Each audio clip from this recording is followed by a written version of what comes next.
মাখরান বিলের কিছু অভিযোগের প্রেক্ষিতে একটি মামলা রুজু হয়।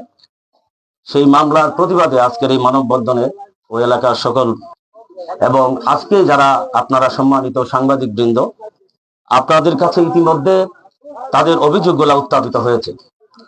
সেই অভিযোগগুলা তথ্যনিষ্ঠ করে এবং তদন্ত করে এই বিষয়গুলো বিবেচনার জন্য আপনারা আপনাদের পোর্টাল সাংবাদিকতার মাধ্যমে জাতীয় সংবাদের ভিত্তিতে আপনারা প্রশাসন থেকে শুরু করে সবাইকে অবহিত করার জন্য আজকের এই মানববন্ধন।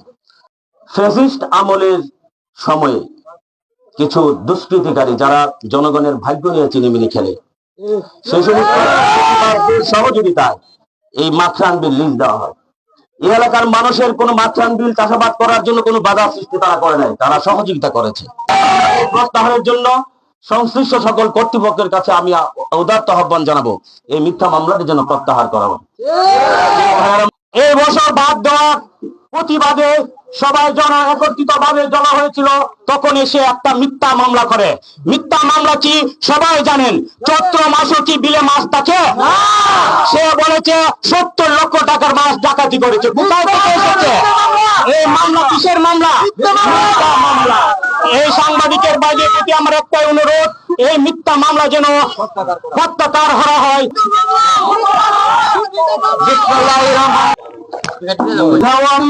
মাখরান বিলে প্রসঙ্গে এই মিথ্যা মামলা প্রত্যাহারের দাবিতে আপনারা জানেন এই মাখরান বিলটা গোবিন্দ বর্মন নামে এবং আপনার সভাপতির নামে সমবায় সমিতি থেকে 6 বছরের জন্য লিজ আনা হয়েছে। তারা এই সমবায় সমিতি থেকে লিজ আনে এই বিলটা শাহরিয়ার খান এবং জাকারিয়ার খান পল্টুর কাছে সব লিজ দিয়ে দেয়। তারা নিজের পেশি শক্তি হিসাবে বিলে অংশগ্রহণ করে সেই বিলটাকে আপনারা দেখতে পাচ্ছেন, সেই বিলটাকে সে 3টা কণ্ঠ করে ফিশারি সিস্টেম করেছে।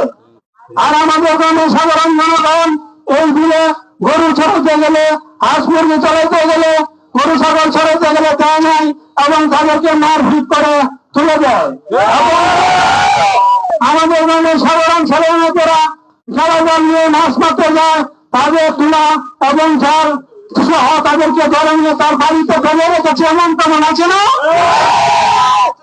এই ধরনের অত্যাচার অভিশাপ থেকে আমরা নিগৃহীত হইতে আমরা রক্ষা করতে পারি। সাংবাদিক ভাইয়েরা আপনারা জেনেছেন আমরা এই অত্যাচারী থেকে কিভাবে বাঁচতে পারি, সেই কথাগুলি আপনারা